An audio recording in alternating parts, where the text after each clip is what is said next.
What I'd like to talk to you about today is a basic estate plan that helps to protect your assets, and also different types of trusts protect your assets.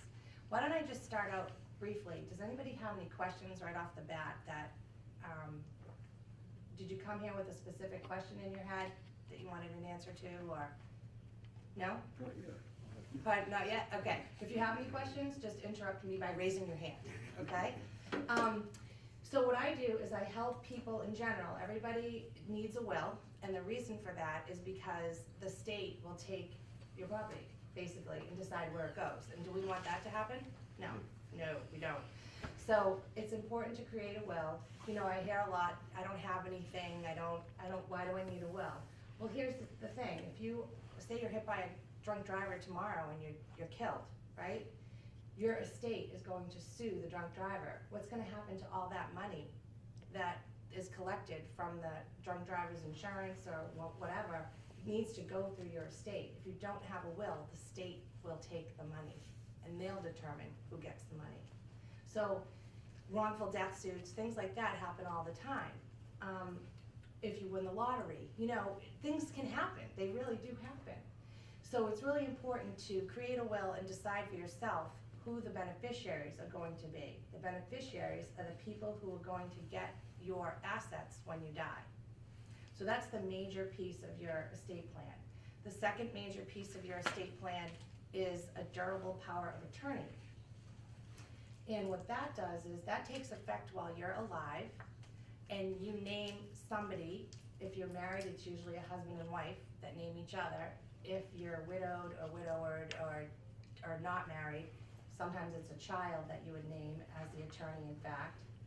And what that person does is that person is able to step into your shoes financially. It's a very powerful document. It takes effect the day you sign it. So I've had clients come in and say, well, Johnny's gonna be my attorney in fact, but I don't really trust him all that much right now. So you keep the document, you don't give it to Johnny until you're incapacitated or he needs to have the document. So what that means is, Johnny, if you give him the document today when you sign it, he can sell your house out from underneath you, he can clean out your bank accounts, all kinds of wonderful things can happen. But on the flip side, if you are incapacitated, you're in the hospital, you just can't get out, you know, you're in rehab or whatever it is, and you can't get to the bank, you can't make the financial phone calls, Johnny can step in, or your husband or wife can step in and actually act as you financially. The other powerful part of that document is, should you become mentally incapacitated long-term, the person that you've named in that document can act as your guardian without going to court and getting a legal guardianship, which saves you a lot of money and a lot of time. So that's a very important piece of that document as well. But when you die, that document dies with you. Okay, so that's just for while you're living. The other important document that's a part of your basic estate plan is a healthcare proxy. Does everybody have a healthcare proxy, or do you know what it is? Yeah, I got one. You have one? Good.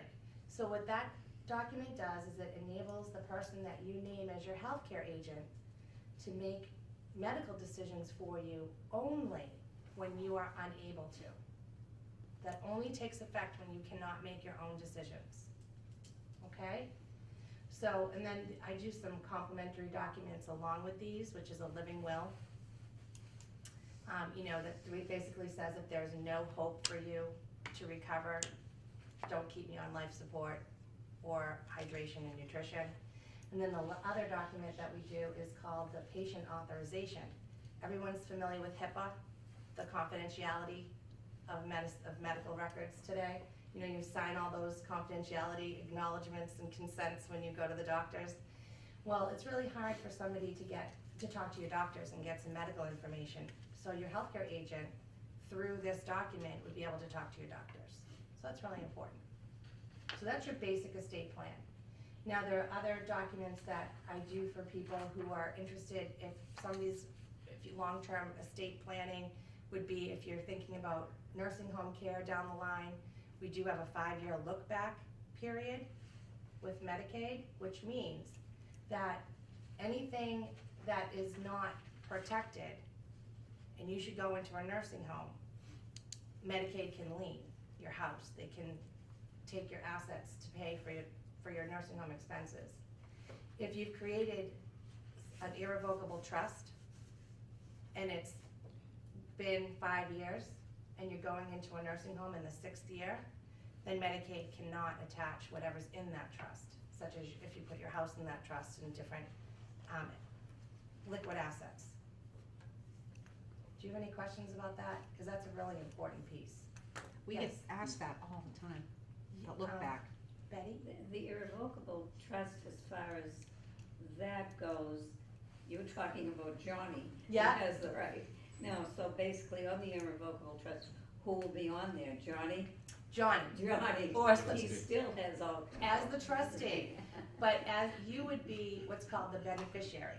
So you Right. get it's an income-only trust, and you get all the benefit of that income. Now, the other thing is, that's for your care. And if it's your home that we put in the irrevocable trust, what we do is we also give you what's called a life estate in that property, which means you are living there for the rest of your life. Johnny, as the trustee or the trust, has a remainder interest in that property. So But Johnny, you can't ever change it. Once you have an irrevocable trust, you can't, it's irrevocable, right? well, it's irrevocable unless the trustee changes it. Oh. Okay, so Okay. that's Johnny. That would be Johnny. Johnny. But Johnny doesn't do anything You should without have mother. mentioned So, you know, can he sell it out from underneath you? No, because you have a life estate in that property. Right. You can't do that. But with a life estate, if you ever wanna sell it, even if you wanna move out of it, am I right? If you wanna move out of it and go to, elderly housing or something like that, can anybody live in that life estate house? No, that you release the you life have to- estate, you can rent the You house can out. rent it out, but Yes. you can't sell it? No. Okay, can't sell it, okay. Does anybody else have any questions? What if you needed a new roof on that home? Mm-hmm. Are you able to do a home equity loan even if you have an irrevocable trust? There would have to be money set aside in the trust to help take care of the house. Somebody was talking about that the other day and I said, oh, I didn't know. No. They'd have to- yeah, Right, you'd have to have money, also some money in the trust, yeah. Set aside. Mm-hmm. But So how you would could not set do- it aside if you had an irrevocable trust? Because you Put can every- put your, You can put money in there along with the house. yeah, you can put a trust, just think of a trust like a bucket, right? Right, So the trust is a bucket, and the trust is no good unless you put things in the bucket. So you can have a trust document. I had a client who came in, she said, my father had a trust, everything was in trust. No, he had the document. He never put anything into the trust. He never put anything in that bucket. So the trust is just a piece of paper until you actually, what we call, fund the trust. So you can fund the trust with anything the almost. irrevocable. Yeah, you put your house in it, you can put bank accounts you into put- it. Sporadically put some in a revocable and some in an irrevocable? You could. You can, Mhm. okay. Now, see, that is, But the revocable isn't gonna do you any good. unless it's all in there. Well, no, the revocable trust is not Medicaid protected. So if you have Yeah. $50,000. But if you put your house like in an irrevocable, Yeah, and you put other assets, you know, in a revocable, like what? stocks or something, You don't wanna do that. Because it's not protected, Medicaid can get that. so isn't it best to just give it away? You're No, not because gonna- there's a 5-year look back. I know, but what if you don't live 5 years? Well, that's a chance you take, isn't it? And everything's a risk. So the Right. irrevocable wouldn't be in place either with the 5-year look back. Right, Right, so that's Mhm. my question. yes, it's a chance you take. Yeah, right. You know, but we have folks living longer and longer. Right. Now, we have great medical care and, If I could just make a point, we have people sometimes that have money and they put it into an irrevocable trust. So let's say somebody had $500,000 and they decided that they wanted to set up this irrevocable trust and put the money in there, okay? Let's say something happened to that person in the 3rd year, they had to go to a nursing home, right? Well, they only have to pay for 2 years. Okay. And then Medicaid would kick in at the 5th year. Yeah. So if a nursing home, if the $500,000 is earning $30,000, right? because you can get the income Right. from that, Right, then you only maybe need another $50,000 to pay for the nursing home, right? Well, in 2 years, you'd only spend 100 of the 5, and you'd still protect 4 for your family, because in the 5th year, you go on Medicaid. The Yeah, clock that's starts ticking when you interesting, transfer yeah. the money into the irrevocable trust. So again, if you last 5 years, that's great, but if you only last 2 or 3, at least you don't have to pay for the whole 5 years. right. So we have to figure that out when people put money into these trusts of, you know, what On their the other medical hand, conditions are, what might happen, how long it might If be. you sold, if you had a revocable trust. Right, And you dispersed it, yeah. it would be gone forever, wouldn't it? If the 5-year term, are we talking 3 years partially? What are they gonna do, dig up your relatives that you gave it to? Well, no, that's another issue, that's a totally different Are they issue, gonna dig that's, 'em up? that question is what happens if you give money to, and disperse money? That's a Right. problem, and we run into that almost all the time, Yeah, where somebody's going into a nursing home, and they gave their money away 3 years ago, let's say they gave Yeah. 50 or 60,000 Right. away. right, Well, if you did that and you have no money left, and we go to apply for Medicaid, they say no, because they say, you Well, gave where will money they- away, and you Where can't. would they put you, right? Exactly. Is every nursing home a Not every Medicaid nursing home is nursing home. Medicaid, not every single nursing home has Medicaid beds, but Okay. most in this area do. Okay. And what Elaine would have to do in that case as an attorney, she would have to go to Medicaid and do an appeal. And there's a Right. process for that, it's called a hardship appeal Right. that says, hey, I gave my money away, I can't get it back, you can't put me on the street. And they're being tougher on that now because the state budgets are very restricted Right. now. And they're trying to say to people, you just can't do that, you can't give money away and then expect us to take care of it. Well, So that's why we yeah. have to do it in a planned Yeah. and very, in a planned way so that we make And it sure used that that to- doesn't It happen. used to only be 3-year look back, Well, right? it just changed in Yeah. '05, actually it changed 6 years ago. The DRA, In 05 2.5 changed it from yeah. gifting of 3 years to 5 years. Right, And trusts were always 5 years, even before that, right. right? So, Trust always are 5 so, years. go ahead, keep Are going. you talking You're done? joint assets now, or assets that the person going into the nursing home owns? Right, right, I'm gonna talk about that actually, Yeah, let's, go ahead. Okay. do that, okay? Well, Let's the other get- thing, question I have, Yeah. is this a way of protecting, That's- passing on an inheritance instead of using it to pay for nursing homes? That's one way, is what Elaine mentioned, was the irrevocable trust, that's one I way. mean, is that the purpose of it? It's So, the- I mean, you've been saving these assets in Oh, case you you need them to go to the nursing home, but now you're not gonna use them. Well, you may not need them if you put them in the trust and 5 years go by. You could get Medicaid. So the government's gonna pay? The government would pay after the 5 years. It just sounds to me like the government is paying for your inheritance. Well, you could put it that way.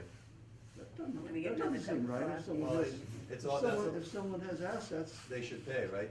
Well, that's a yeah, moral that doesn't question. like- I mean, even though it's legal, this is No. immoral. Well, there's some other things that I'm gonna talk about that are legal too, that you might say, maybe we shouldn't be doing this, but I'll give you an example of why we do this planning. If you look in the area, and I started, doing this Medicaid type planning with Elaine and other attorneys, and we saw a lot of people in the Haverhill area, Florence, Lowell, in the Merrimack Valley, and this goes back 15 years now, when people came to see us, they only had their home, Yeah. and maybe only $200,000 or $300,000, because these are people that worked in the mills their whole life, and they didn't accumulate like millions of dollars, or even $700,000 or $800,000, they accumulated maybe $200,000 or $300,000.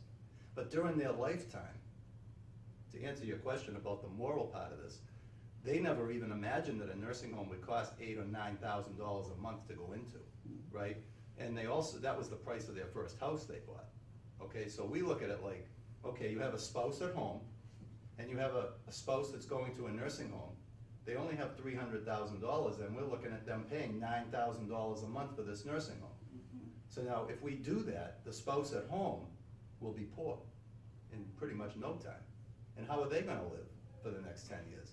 So we have to have these techniques in place to protect the person that's at home, and also to protect the inheritance a little bit of this, $200,000 or $300,000. And we don't always say, don't pay for the nursing home for a few months if you can, because there is a difference between getting into a nursing home that you're paying for and then just saying, I'm on Medicaid, because nursing homes have lists. They have 2 lists. They have a list of people that are gonna pay, and they have a list of Medicaid. And the list for Medicaid is longer. So if you have $25,000 and you wanna pay for a few months, they'll take you right away. Because Medicaid doesn't pay $9,000 a month at those nursing homes. Medicaid only pays five, maybe six at the top end of the scale. So if you have a Medicaid nursing home, they're only making $5,000 or $6,000 a month. If you have a private paying nursing home, they're getting $9,000 or $10,000 a month.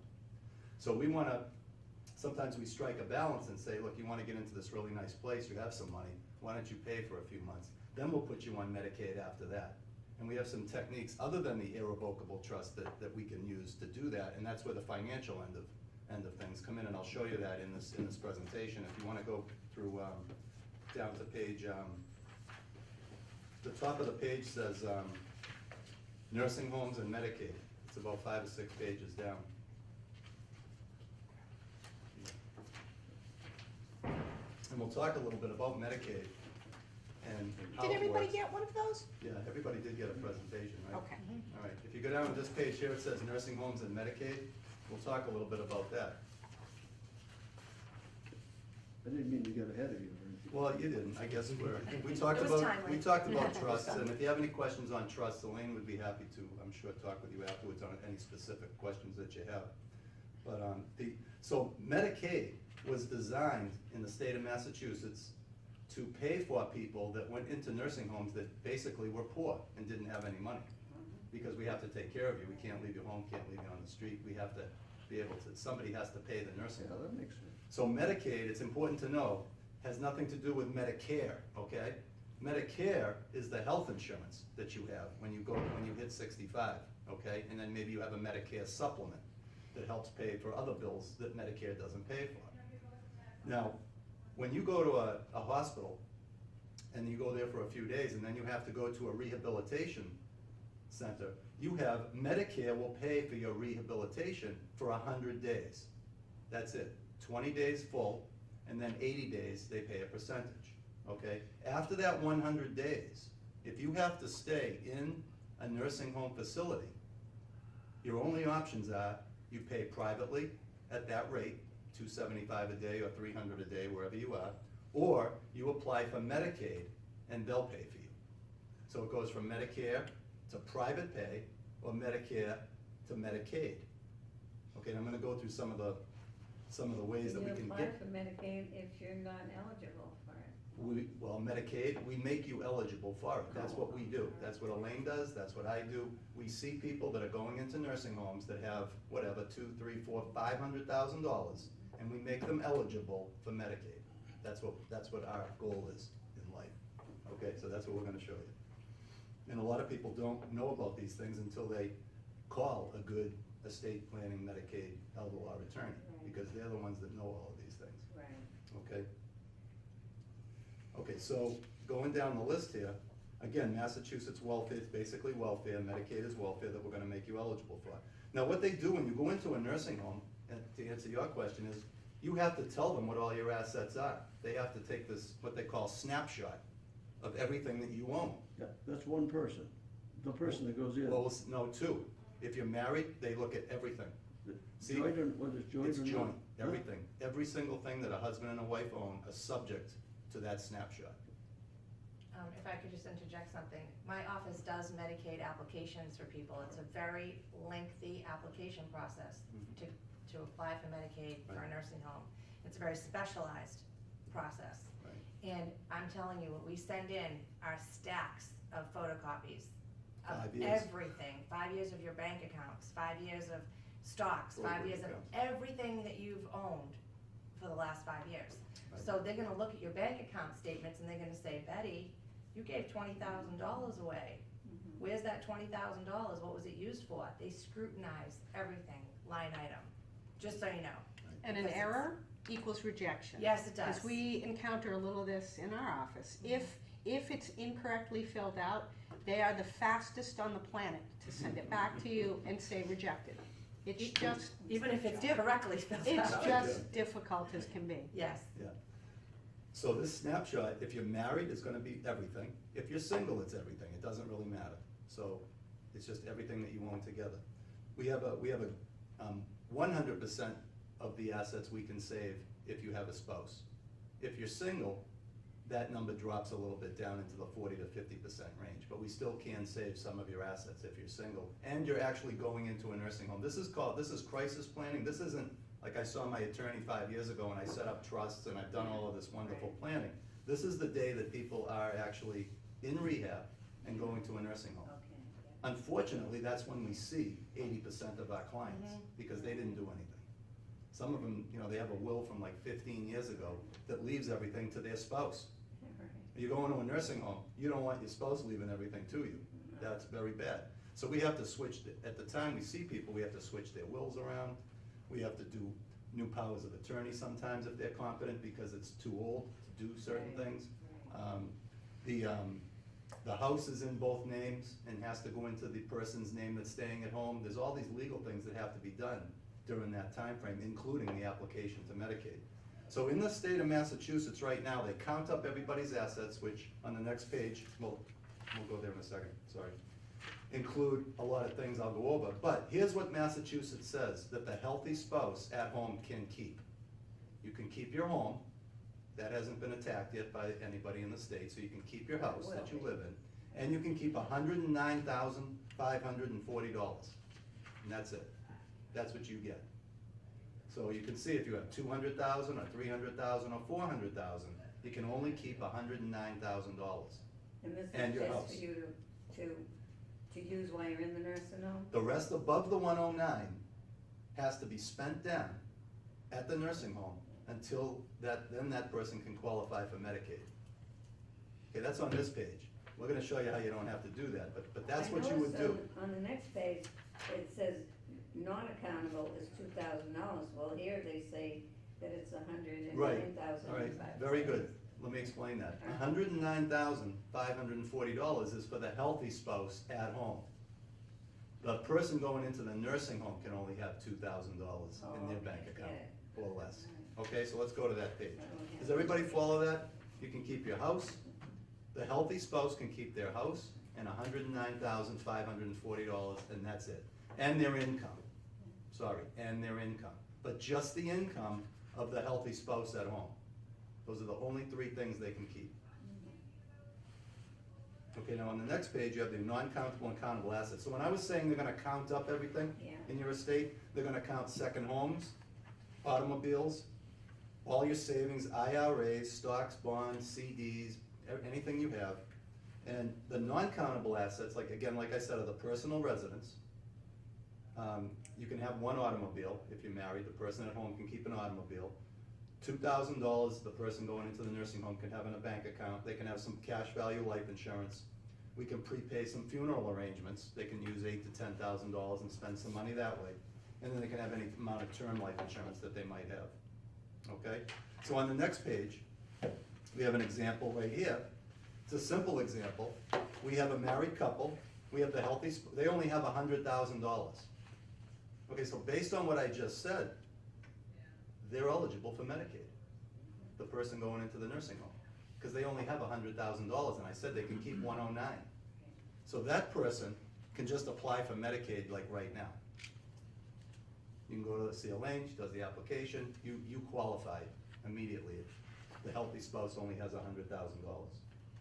Okay, now a single person's different. Single person, if they have $100,000, they can only keep two. So they have to spend 98, and then they're eligible.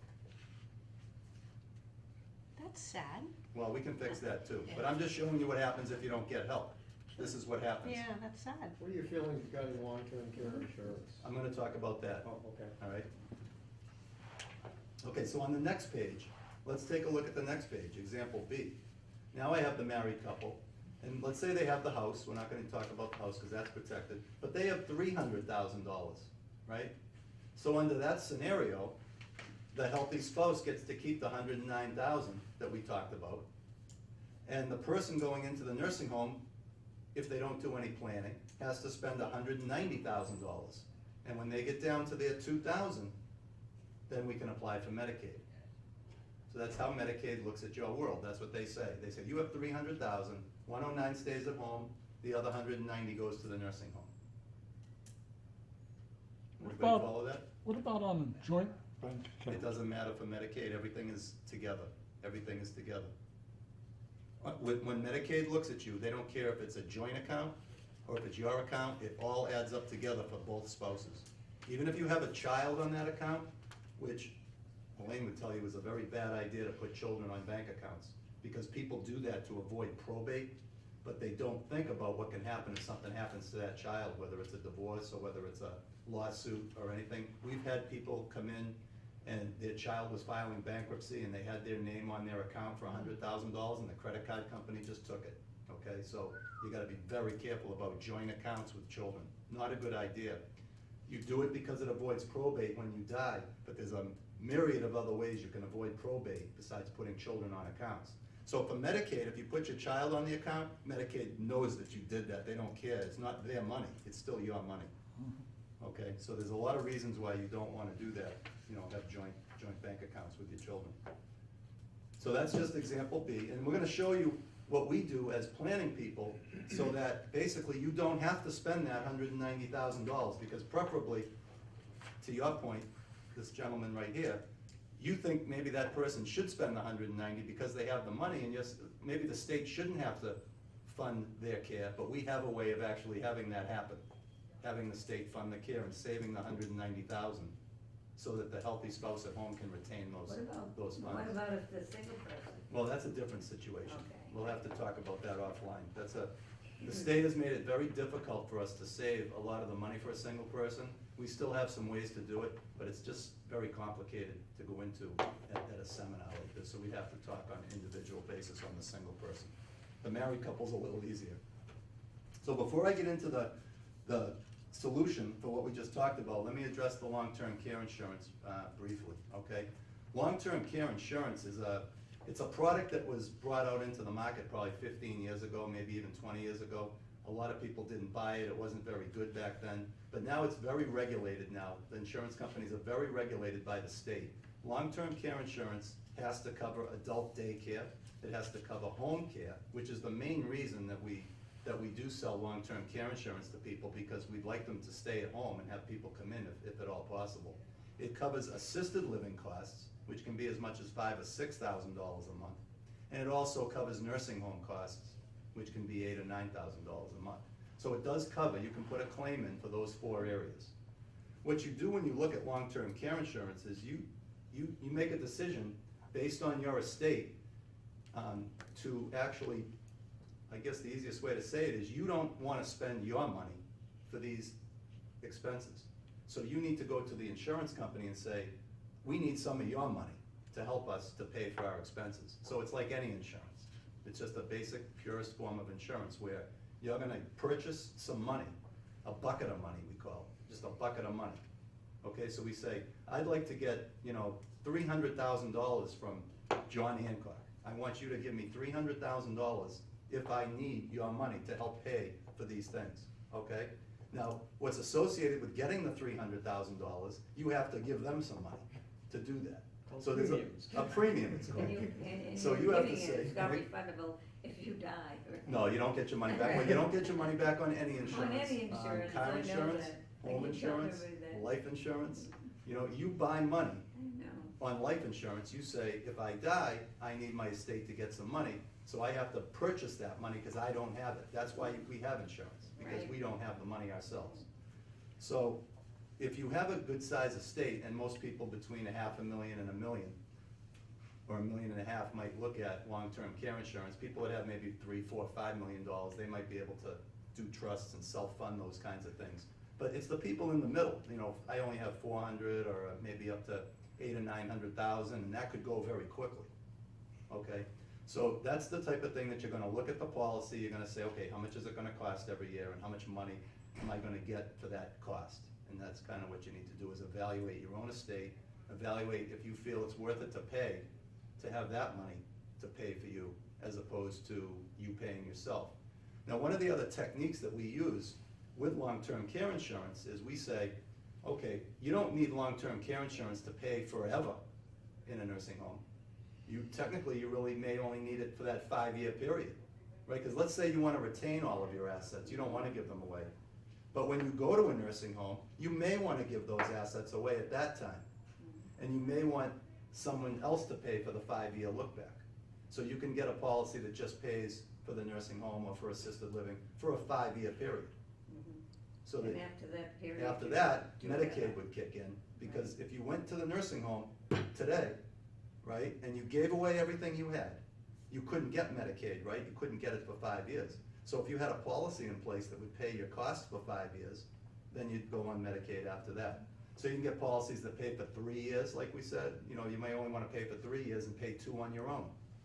So you can get a policy that pays for 3 years, 4 years, 5 years. It's very expensive, isn't it? Well, you know what? Everybody says that. Million? Everybody says that it's very expensive, and my only response to that is, it's very expensive to pay $9,000 a month for 5 years too. So either way, you're gonna, you know, you gotta look at it both sides. Well, It's I very understand expensive. that for the new generation like yourself, right, they're trying to put Yeah. something in through the new healthcare reform that would really make it easier for you to To pay. purchase it, you mean? Yes, Right, they're gonna give us, they're right. gonna start giving tax, But there are some tax the older advantages. people that are retired, they're Right. not working, so they're. Right, it's not easy to eligible. buy it if you're over the age of, I'd say, when you start going over the age of 72, Right, 73, right. getting up there, it's better to buy it in your, you know, late 50s, early Right. 60s, because they have inflation on them, that's the other aspect of them. They don't just stay at what you buy, because things go up over time. Right. So they have inflation worked into them, the premium stays the same, but they give you more benefit every year. Right. So if you're interested in looking into anything like that, you know, you have my number, and I can definitely help you out in that area. That is something that we do. Does anybody have any other questions on long-term care insurance? Okay, so let's go to the second to the last page, and let's talk about, everybody always uses John and Mary, even you use John and Mary. I know. Okay, so let's take a quick look. And again, I'm in the financial business. I work a lot with, you know, I help people with their money, and this is an area of expertise that's been around since I started in this business 20 years ago. Very little known 20 years ago, very well known now. Every elder law attorney in the state of Massachusetts knows how to do this page right here now. They didn't know it 20 years ago, but now they all know it. And I'm assuming that Massachusetts is probably gonna try to look into this at some point, but they haven't yet. Could they do it in the 5-year period, right? This is not a 5-year look back. This can be done when you're in rehab, okay? And this is how we save that $190,000. Oh, this is when you go in. This is for when you go in, Rehab. right, Okay. solution, okay. So we have that $300,000 estate, okay, and Elaine will, tell you that this is how we work, because she does the Medicaid application after we do this plan. But if it's single, it's different. Oh, it's gonna be different for Okay, single, alright, so let's okay. talk about a married couple. All right, Okay, we have Mary at home. Mary gets to keep her house. She gets to keep the $109,540. And if you recall, I said Mary gets to keep what else? All of her income. right. Social Security, pension, all of that stuff. Has to be Not your his- own, has to be your own pension. Her own stuff. Yeah. Not John's stuff. John has Social Security, John has a pension maybe. She doesn't get to keep, there are some circumstances where Mary can keep that, but it's not this one. If Mary didn't have any money, if Mary didn't have any money, I'm gonna backtrack a little bit, and she's home, and she's only making $1,000 a month on her Social Security, and John's making $1,000 a month on his, and he goes to a nursing home, and they have no money really, just a couple of bucks, they will let Mary get John's money. No, all of it in that case, but there are certain limitations, right? So we do have ways of getting some of John's money to Mary. This isn't one of them, because Mary does have money. And she's gonna have plenty of income after we do this at the bottom here. What it says, Mary's gonna purchase an annuity from some insurance company for $190,000. And where does she get it? She only has 109. No, I'm sorry, she's gonna use John's money. Oh, all right. okay. Because see, Medicaid allows John to give that money back to Mary, but Mary can't keep it in cash. Good. Mary has to buy that annuity, and what that annuity does is it pays her $4,000 a month for the next 4 years. It gives her principal back of $109,540 plus some interest. Not very much today, but it really doesn't matter, because if Mary doesn't purchase the annuity, she has to spend $9,000 a month on John. So we don't have any options in this case. You either do this, or you pay the nursing home, and that's how we do it. And the annuity that, if she dies within Goes to her children. 2 years, the balance. Goes of to her it- children. of it would They go. still allow us to, in It's the only kind Massachusetts. of insurance that, It doesn't run out until the 4 Okay. years is over. That's If there are correct. no children, Well, then go to anybody, charity, whatever. Yeah. you can name a You can beneficiary. name a beneficiary on an annuity. This annuity is done for the sole purpose of getting John qualified for Medicaid. There's no financial reason to do it. You don't just put money in there and get money back over 4 Right, years. right. It's solely done for the purpose of qualifying John for and they let you Medicaid. do that They let us just do before it. he Anytime, goes in? anytime. You could be in there for 3 months and we could still do it. You could have paid for 3 months and that 190 could be 150. It doesn't really matter what it is. It just has to go into the annuity. And that lasts for 4 years? Well, this one does, because I did it for 4 years, I can do it, there's rules that tell me what I can do, but the basic concept is get it back to her as quick as I can.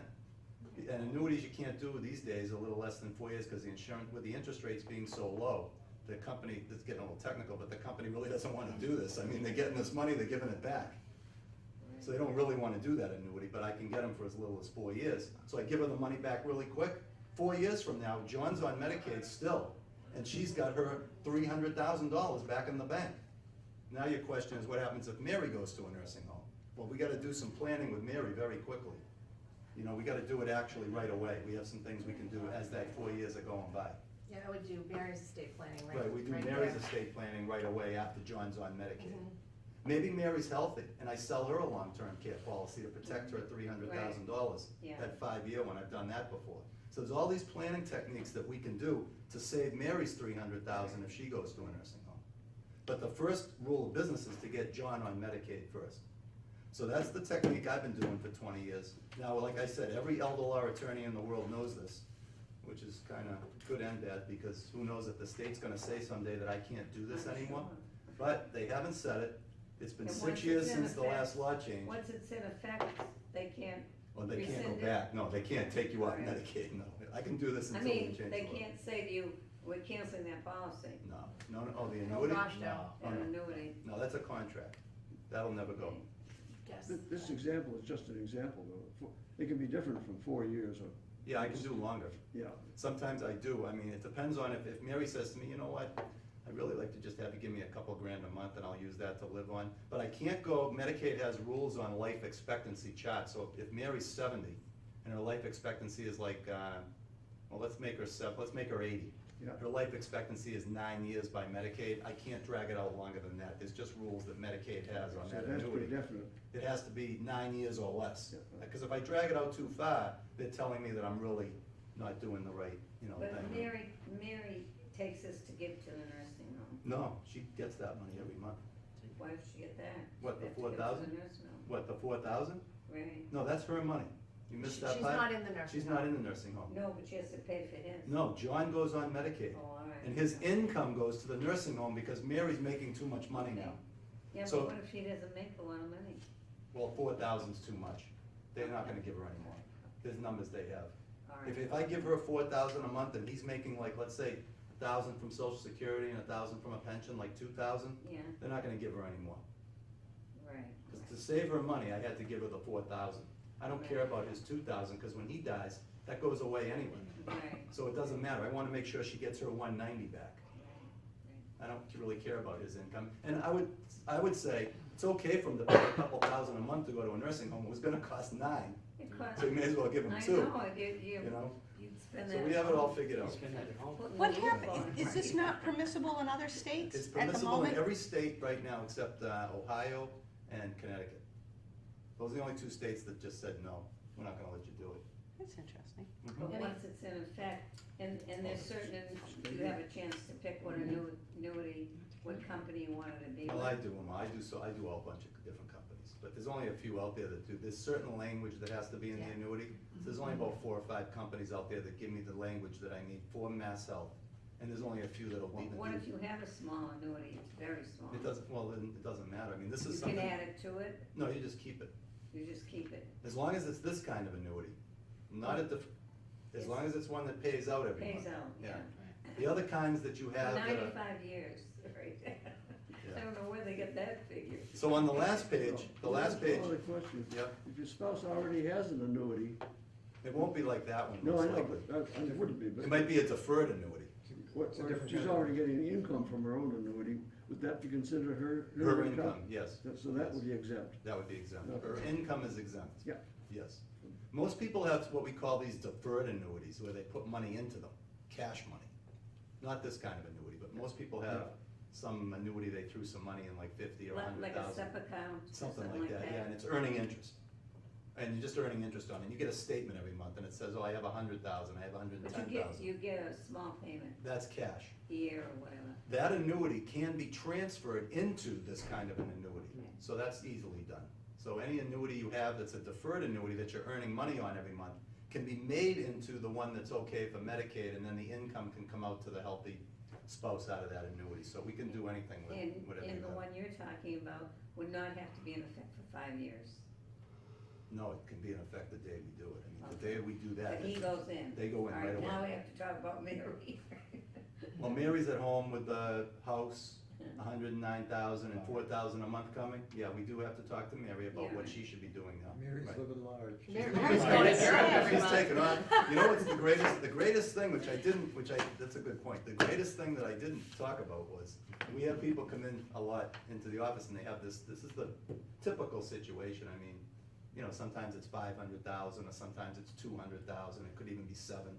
But the best part of it is, when you have that 190 and you have to spend it down, you don't have to put it all in the annuity. I mean, you may have needed a washer dryer, a stove, a new kitchen, you may have needed new rugs, you may have needed a new deck. You could sometimes spend 50,000 of that 190 before you do the annuity. You may need 2 funeral arrangements, which are 20 grand. You might need a new roof, you might need new windows. I mean, we could actually spend, people come in and they actually do that, it's wonderful. You know, there'll be a woman there, she'll be like, oh, I wanted this, I wanted that, I never did all this stuff. I'm like, just go do it all right now this week.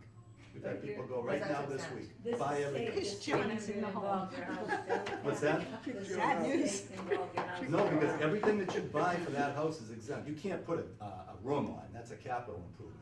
But you can go do a deck, you could go do painting, you could go buy your washer, your dryer, your dishwasher, you could do a But whole is new this kitchen. considered in the 300 that It's you're considered allowed? part of the 190 spend down. Instead of doing the whole annuity. 190. She could take 50,000 of the 190 and go and just fix her whole I house. am really confused. You are, I'm I've sorry. had people put in new septic Oh, we do it right systems, away, yeah, we just you tell them, know. go have a spending spree. You never A lot of put people aren't in the in right something frame of mind to you do want that, but some of them are. Believe me. Some of them will just take the money and say, all right, let's go, you know, let's go have some fun. Cause it's not a great time when they're doing all that to begin with, you know. So, Does anybody have any questions? You know, Mary is the you only keep one that talking about, really questioned it. 100,000, 200,000, about somebody that's only got It pays 33,000. 15, 20, $30,000 in the All bank. right, I think, and they're married or they're single? They're married. Okay, well, that kinda went to that example where they had 100. If you have up to 109,000, you're all set, you're eligible for Medicaid. Okay. Because the state of Massachusetts, not all states, New Hampshire does it differently. The state just automatically assigns 109,000 to the healthy spouse. In New Hampshire, if anybody has relatives or friends in New Hampshire, in live free or die state, if you have 100,000, they actually split it right then and there, 50-50, just like I did with the 300, and there goes 109 and everything. They split the 100,000, 50-50. So now I gotta do an annuity on the 50,000 and give it to the healthy spouse. So the state of New Hampshire splits it. It's still up to 109, so if you have 300, it still is 109 and 190, but if you have 30,000, they split it 15 and 15. In Massachusetts, they just give the whole 30,000 to the spouse at home, and then the person going in the nursing home is automatically eligible for Medicaid. And in that case, a lot of that income from that spouse going into the nursing home could be shifted over to the healthy spouse because she may not have enough income to live if she only has the 30,000 and not a lot of income. We can shift some of the money over in that case. So his social security Could be check, shifted over to the other spouse, if the numbers work. They only let you have, and we're getting really complicated here, they only let you have $2,700 a month, max.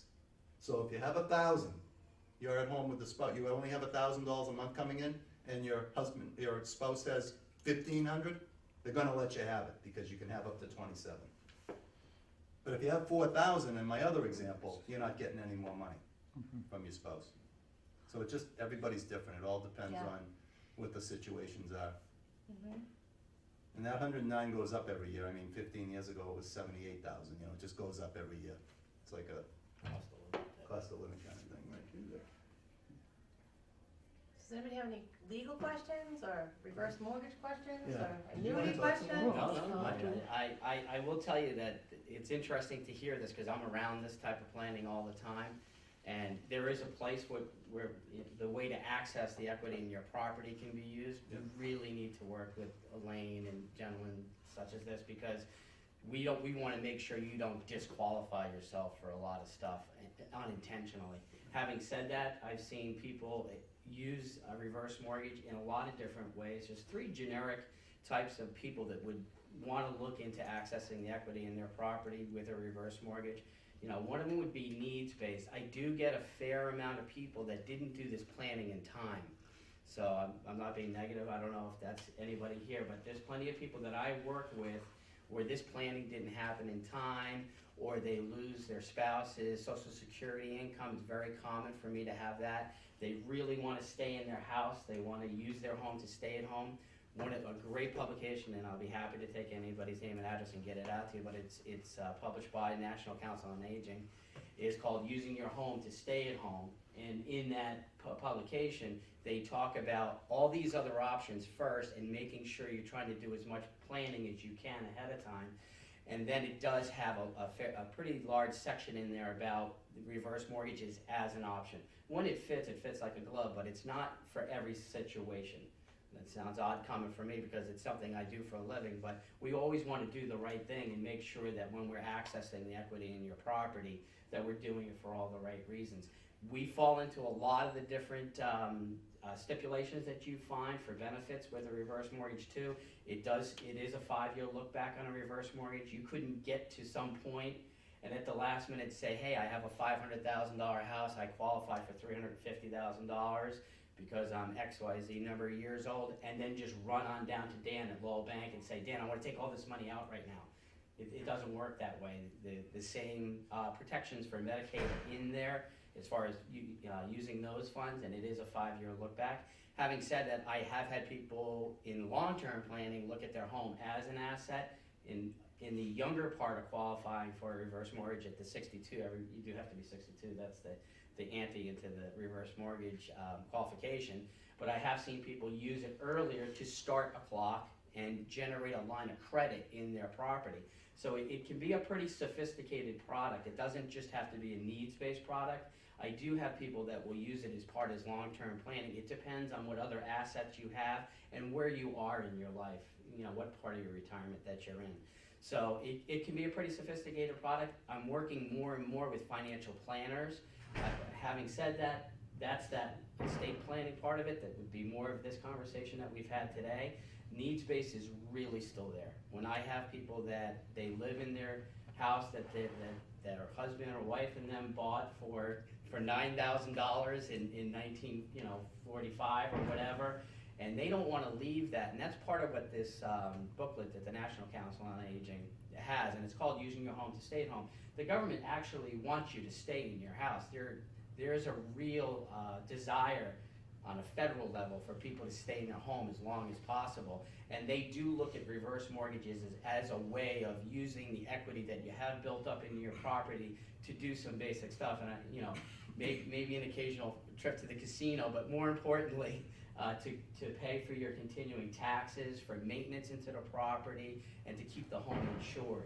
So you'd be surprised at some of the different situations I see, but when it does work, it's a great option. Costs you nothing to find out about how it works, but really essentially what you're doing is accessing the trapped equity in your property. You want to be real careful, and I'll finish on this.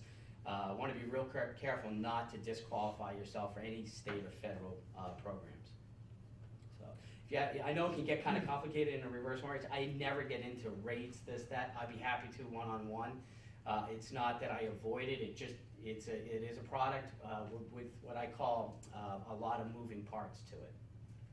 Are condominiums eligible as well as single? They are. It's condominiums, 1 to 4 family properties. It has to be your primary residence. You can't do it on a second home. There was a time when we had what we call proprietary products where the secondary market was doing them on second homes. It doesn't exist any longer. So on the condominiums, they do have to be, there's a new approval for HUD on that. That is one you want to call me on. I've done several of them at this point, and there's a lot of documentation.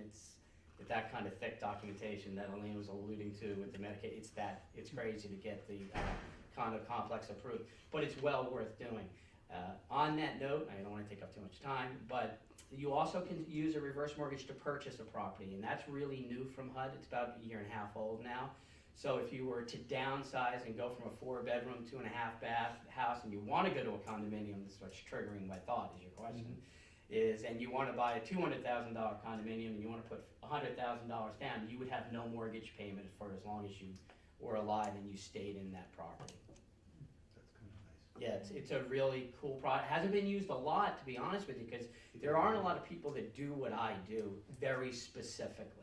You'll see mortgage companies that'll say reverse mortgages or whatever, but once you get in there, it's a very specialized government-regulated program, and I'm not scaring you away from it, but just as you need your expertise and you need Elaine's expertise, you need to find somebody that just really does that. That's why several years ago, I moved right away from doing forward mortgages, and I have to stay continued licensed to do that. I very much have an understanding of how the products work. Having said that, if you wanted the very best rates and the very best product on a forward mortgage, I'd be referring you to somebody else to make sure that you got the best service. Would that be like an FHA? All these loans are FHA. HUD is Department of Housing and Urban Development. I know you probably know some of this, but they regulate the loan. FHA is a division of the Department of Housing and Urban Development. The Federal Housing Administration is like a big insurance company. That's all FHA does. A lot of people think that FHA does other functions. They're really not. They're like the insurance company for housing for federally regulated housing in the United States. Would the appraisal be better on an FHA? There are more stringent requirements in an FHA appraisal. You can't have peeling paint or lead paint or this and that. The government's insuring it. That has to be pretty good. It's not what it used to be. There used to be pest inspections you had to get. They've kind of loosened a little bit on that.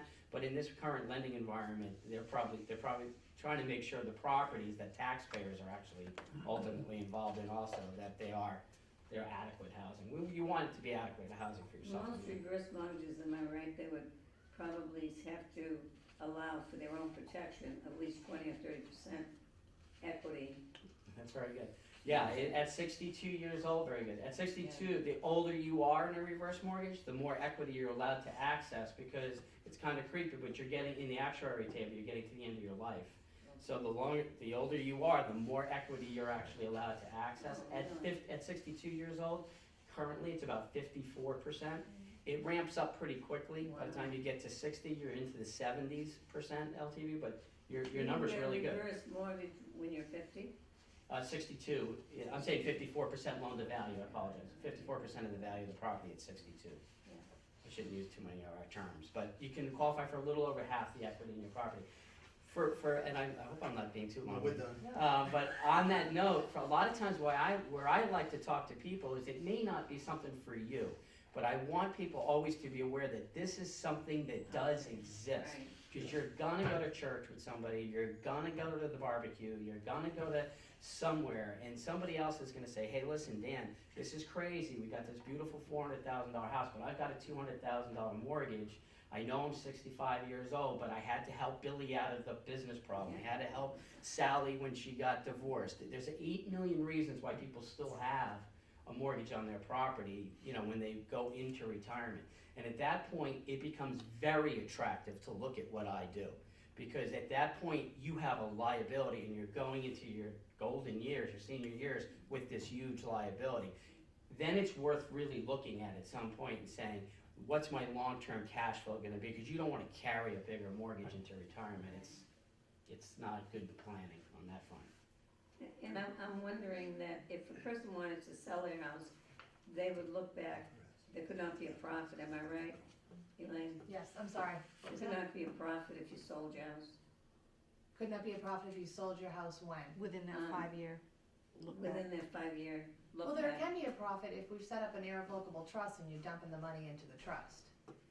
There can be a profit. It depends on your situation and how your health is and what you're actually gonna be If doing. you wanted to buy another house, how would you put a condo or something? You put it in the irrevocable trust. The trust sells the house, Yeah, and then the cash goes in, and then you have the trust buy the next And what house. if you had a revocable trust? How would that Either work? way, They either couldn't one. sell the trust. Yeah, any trust can do whatever you can do. The trust can sell the house, Right. the money goes And in the an trust, it just never irrevocable goes can to do you, the it same. stays in the trust. Revocable can do the Everything same, stays but in the nothing's trust. protected Right. in a revocable trust. Right. Your assets Yeah. are not protected Right. from nursing homes, Just from Medicaid probate. But plans. it's not, it's still, it's something that is, you know, you don't have to worry about it not being able to have, to make that move. You Do can know what make I the mean? move. Oh, you can Right. make the Yeah. move, yeah, Yeah. absolutely. But Yeah. in a revocable trust, there is no 5-year look back. Right. It's all, Just your it's money. all open, it's all Right. right there, Right. forever. Right. A revocable trust is subject to the 5-year look back, because you can't have control over it. For Medicaid purposes, you are not allowed to have direct control. Of anything. Right, and if you have a revocable trust, all a revocable trust means is that you are totally in control of everything yourself. And you can do anything you want, but it dies when you die. The revocable Right. trust as well. And you could actually put another, you could sell it partly to somebody else. You know what I mean, like a son or a daughter or whatever. Sell what? Your house. No, Share you it. don't- Not if it's in the trust. You Well, I don't- guess you could sell it. You to could, them. it doesn't matter who you sell it Doesn't to, matter. but, If they were willing to pay half, buy half of it. Oh, I see what you mean. Well, I don't understand what you mean. In other words, they are willing to pay X amount of dollars Yeah, on the deed. to Yeah. pay to buy half of your house? Well, Right. if it's in a trust, it doesn't really, the money just goes in the trust then. If they say, we're gonna give you $100,000 and I want half of your house, Right. the trust will own half of the house, and then I guess they'll own half of the house. And that's not a good idea. Well, no, it I think so. isn't, because No, I you wouldn't need a think life so. estate in Yeah. the property Yeah, as it's well. not a good idea. No, you're mixing Yeah. apples and oranges. Yeah, But these questions are getting really yeah, so we're specific, gonna which is talk after great. if you want. Right. So if you'd like to schedule appointments with us, we're really Yeah. happy to do that. Yeah. My consultations are free. You have a free 30-minute consultation with me. So talk anytime. fast. Pardon me? Talk fast. Talk fast, go really Talk quickly. fast, that's right. So I'm happy Where to, is your office? my office is in Groveland. It's right in the Groveland Business Park, which is on Route 97, right next door to Golden Grounds. Right. Everybody knows what that is, right? In Hastings Flooring. Oh, all right. Okay, so there's a Groveland Business Park, and I'm set back in a green office building, I'm in the middle, and I'm on the second floor. But I have handicapped, I have a office in the first floor, there's no elevator where I am, but I do have an office in the first floor as well, for those who can't take the stairs. And he's on Bailey Boulevard? Are you on Yes, Bailey- he is. In Haverhill, Boulevard? yes. Okay. Mhm. Yes, but I'll come to Elaine's office, I work with her all Yep. the time, so. Thank you so Yeah. much, all Thank of you you, for for having us. joining us this Great morning. having Thank you. you. Actually, that's okay. Yeah.